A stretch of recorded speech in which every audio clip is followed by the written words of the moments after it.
Welcome to the Oasis. My name's Mike and I am a long way from home. I'm currently in New York City and yesterday I picked up my Apple Vision Pro from the Apple Store located on 5th Avenue. If you've never seen this Apple Store before, it's absolutely insane. The whole store is underground and it has this huge glass cube that sits above it. The whole place was buzzing with excitement when I collected my headset, and it was really cool to see so many people having public demos, many probably trying a headset out for the very first time. Now, you might be wondering why I didn't get the Vision Pro shipped directly to my house in the UK. Well, Apple aren't selling it outside of the US at the moment, and while I could have used a forwarding company, there's a risk that it could have been held up at customs, or worse, get blocked or confiscated. And for a product that's so expensive, $3,499 US to be precise, it just wasn't worth the risk. So I decided to travel to New York to pick one up myself. And here it is. Now, before I dive into this, I just want to give you some context if you're new here. I've been following VR for over 10 years. I've tried practically every consumer VR headset on the market, and I've been making videos about VR on this channel since 2016. So these first impressions are very much from a VR enthusiast perspective. And I'm going to be focusing on three key areas: the performance, the comfort, and the experience. So with that said, let's quickly check out what comes inside this huge box. We of course get the Apple Vision Pro headset itself with the Solo Knit headband attached. It certainly looks and feels like a premium product. You also get a Vision Pro branded polishing cloth, a thicker face cushion which you can swap out for the thinner cushion that comes pre-installed on the headset, a setup guide booklet. You also get an alternative head strap included in the box. This one is called the Dual Loop Band, which has a top strap offering some additional support if you need it. You also get a USB-C to USB-C charging cable, a chunky battery pack which Apple states will last between 2.5 to 3 hours on a full charge, although if you're at home, you can just plug the battery into the wall and you can use the headset all day.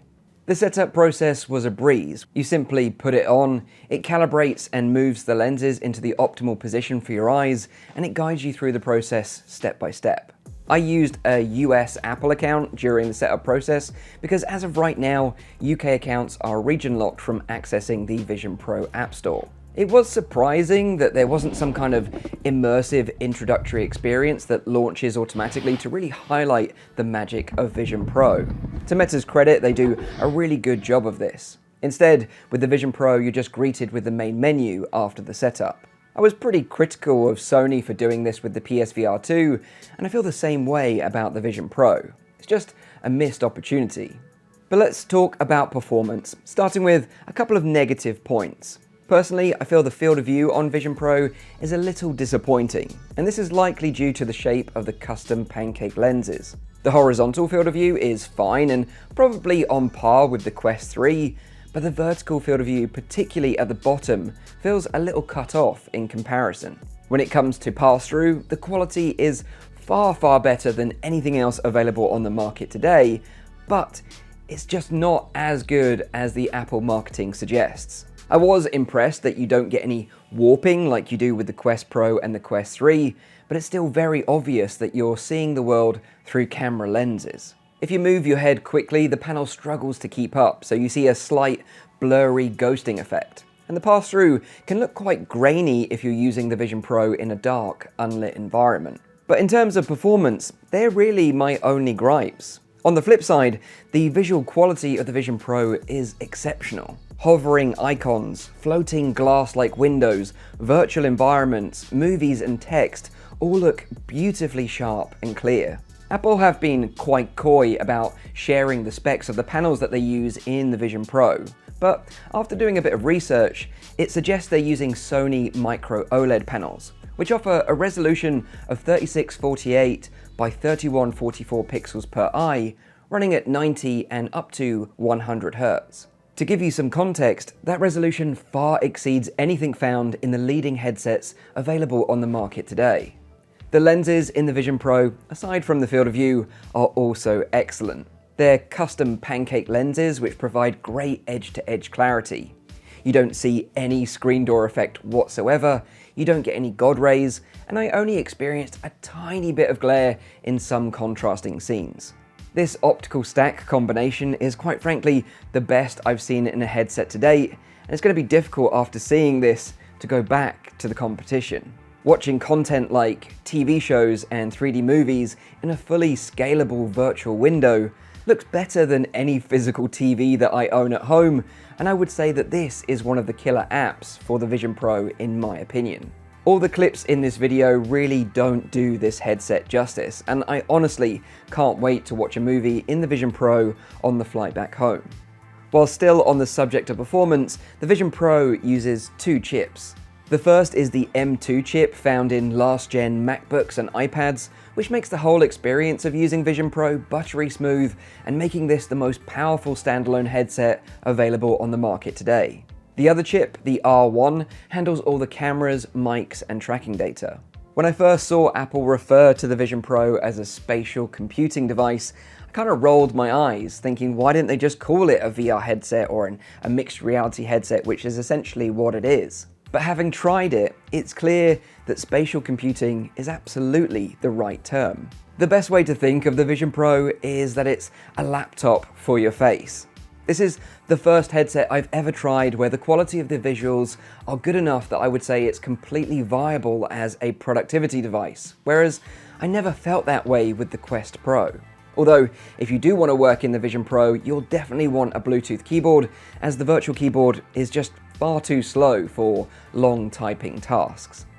So now, let's move on to the comfort. I've been seeing a lot of people online say that the Apple Vision Pro is a heavy headset. At around 650 grams, they're not necessarily wrong, but if you're used to using VR headsets regularly, it's not actually that bad. For context, it's heavier than the Quest 3, but it's lighter than both the Quest Pro and the Valve Index. What probably makes the headset feel heavier is that all of the weight in the Vision Pro is right at the front. The aluminium frame and the glass combo, it looks really cool, but it does add unnecessary weight.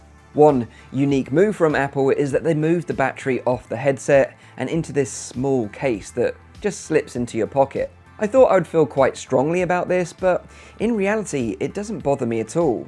In fact, 99% of my time using Vision Pro so far has been connected directly to a wall outlet for constant power, and it's been absolutely fine. One thing that's clear when using Vision Pro is that Apple don't really want you moving around in this thing. It doesn't have a boundary system like the Quest or a Steam VR headset when you're in virtual environments. Most of the apps that I tried in Vision Pro were in Passthrough mode and best experience when seated. The head strap options that ship with the Apple Vision Pro are okay. I'm still not sure which one I prefer, to be honest. The solo knitband puts more pressure on my forehead, and the dual loop strap puts more pressure on my cheeks. I'm really looking forward to third-party manufacturers like Bobo VR and others making some more substantial alternatives. One thing to note is that if you wear glasses in VR like I do, you absolutely need to order the Zeiss prescription lens inserts. You simply cannot wear glasses in this headset. I've also been told that if you wear hard contact lenses, they might interfere with the headset's eye tracking functionality, so something to be aware of. Touching on the audio experience very quickly, the headset runs super quiet and the audio built into the Vision Pro is fantastic. Spatial audio works flawlessly to the point where I actually prefer the built-in audio over using my AirPod Pros. I think the only time I would use my AirPod Pros over the built-in audio is if I didn't want to disturb my family at night or I was on a flight and I wanted to watch a movie. Now, let's talk about the overall experience. If you're in the Apple ecosystem, you'll know one of the huge benefits of owning multiple Apple products is that they all seamlessly work with each other, and the Apple Vision Pro is no exception. It works with your AirPods, you can use it with your MacBook and have a huge virtual screen, you can airdrop photos and videos to the headset, and you can seamlessly cast what's going on inside the headset to an iPhone, iPad, or Apple TV. One of the weaker areas of the Apple Vision Pro at launch is their avatar system, which they call personas, but to be fair, it is still in beta right now. The idea is that you can create your own avatar by scanning your face with the headset. The setup is actually very intuitive. You just move your head around with the audio instructions, and from a technical standpoint, it's incredibly impressive. It's just that the output looks borderline disturbing. I FaceTimed my wife using my persona on the night that I got the headset, and she said that it looked as though I had died and been uploaded to the Matrix. She said that although it sounded like me, it felt like she was looking at a stranger. My friend Gamertag also had a similar response. He found my persona to be absolutely hilarious. Now, I'm sure this will be improved in the future. It's still in beta after all, but it's to the point where I would actually be embarrassed to use this in a business call, and honestly, if I was going to speak to friends or family, I would just revert to using a traditional FaceTime call instead. Your persona is also used to show a representation of your eyes on the front of the headset. It's a feature that Apple calls EyeSight. When I first saw it in the marketing videos, I thought it was a great concept, but in reality, it just doesn't look anywhere near as good. It's very dark, and the image itself is very grainy. Now, I'm sure again, it will be improved over time, but it's a shame that it takes the shine off what is ultimately a very expensive device. But one feature of the Apple Vision Pro that is absolutely not a gimmick is spatial video. It's essentially 3D video that you can record yourself directly using the Vision Pro headset or using the latest iPhone 15. These videos are then added to your Photos app as it syncs directly with iCloud, and you can play these spatial clips back inside the headset. The experience of watching a spatial video of something that's personal to you is a profound and deeply moving experience. From this point on, I will absolutely be capturing special life moments in spatial video, because rewatching these back in the headset feels like you're reliving a memory. It's very, very cool. And on a side note, Meta are adding support for spatial video for Quest 2, Quest 3, and Quest Pro, so I would urge you all to go check it out. Now, as the Vision Pro doesn't ship with any motion controllers, the whole system navigation is handled by eye and hand tracking alone. You simply look at what you want to select with your eyes, and just make a pinching gesture with your hand to select it. This combination makes Vision Pro easily one of the most user-friendly VR/MR devices I've ever used. I'm confident I could give this headset to my friends and family who rarely use VR, and they would be proficient in using the headset within just a few minutes. What's also very impressive is the tracking. When you place a virtual screen or object, it is completely locked in place. You could walk out of a room and then come back again, and the window would not have moved a millimeter. With all that said though, as someone who predominantly uses VR for gaming, I do really miss the precise inputs of tracked motion controllers, and most importantly, the haptic feedback that they provide. Playing games on Vision Pro just doesn't feel very good. Fast-moving games like Fruit Ninja and Synth Riders both felt slow to respond to my hand swipes, and I just don't see gaming as a big use case for this device. So here's my conclusion.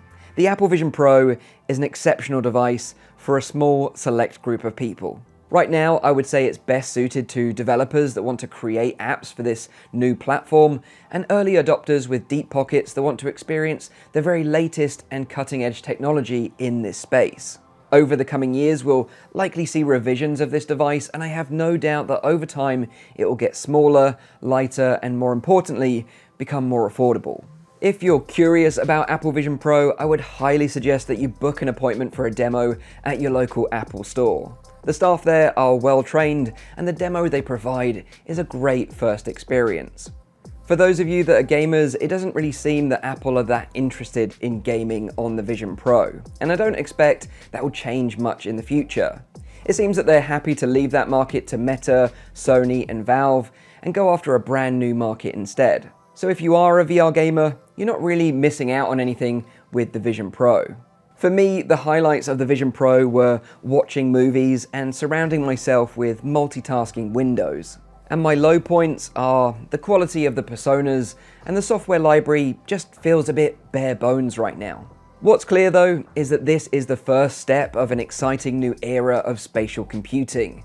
With Apple leading the charge, you will no doubt see the competition strive to follow suit, and I for one can't wait to see where this takes us in the future.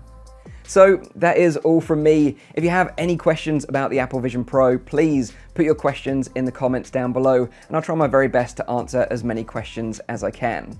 Leave a cheeky little like if you enjoyed this video. Make sure you're subscribed for all my spatial computing future videos. And as always, I'll see you all on the next one. Cheers.